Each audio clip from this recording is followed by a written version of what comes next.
Kevin Durant participating in a solo workout before Knicks Nets last night. Steve Nash said he hopes to get KD back in the lineup this week.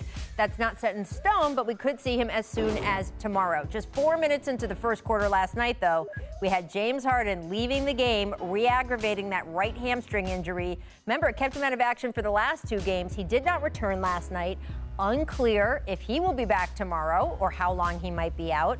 The Nets did escape with a 2-point win over the Knicks thanks to Kyrie. Highlights like you saw at the top of the show, that created a 40-piece. They're now 23-6 with at least 2 of their stars in the lineup since Harden was acquired. So, Richard, are the Nets good enough to weather the injuries they're dealing with? Or does this time lost, is it going to have an effect that we see come back to haunt them in the playoffs?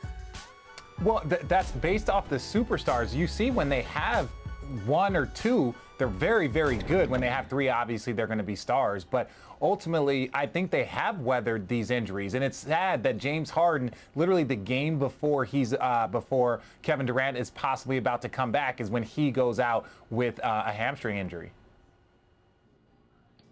I mean, look, they are going to weather the injuries in the regular season, but I do have concerns because the playoffs are in the near future, and one thing that you have to have is chemistry. We all know that James Harden and Kyrie and KD could go out there and get buckets at any given time, but the chemistry is for the others, how they're going to fit in, because I'm watching Jeff Green, who's playing phenomenal right now. Joe Buckets, Joe Harris, whatever you want to call him, he's putting in work right now. So to have the big 3 all together at one time is going to affect the others. I want to see how that's going to be because you need the chemistry. You need guys being stars in their role, knowing when they're going to get the ball, knowing how to play off the ball, knowing each other, knowing guys' tendencies and things to that nature. So the way that the Bucks are playing right now, the way that the 76ers are looking, I mean, you know, they have to have their chemistry because the Nets are not a clear-cut favorite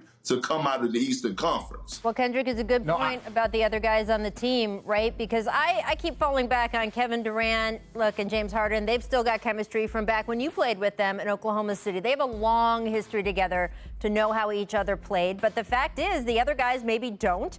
And when you look at these numbers, remember, James Harden was traded January 14th. Today is April 6th. They have only played 7 games together, Richard. And I don't know if as long as they're all playing for that 1 month of conference finals, they're good, but I don't know.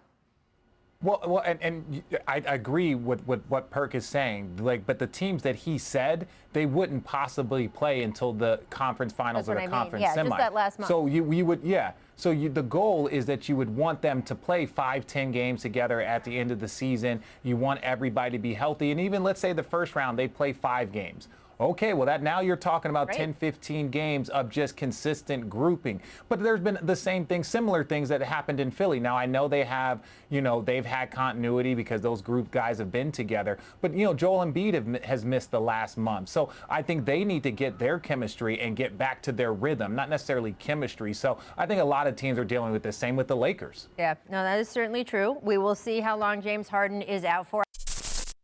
Thanks for watching ESPN on YouTube. For live streaming sports and premium content, subscribe to ESPN+.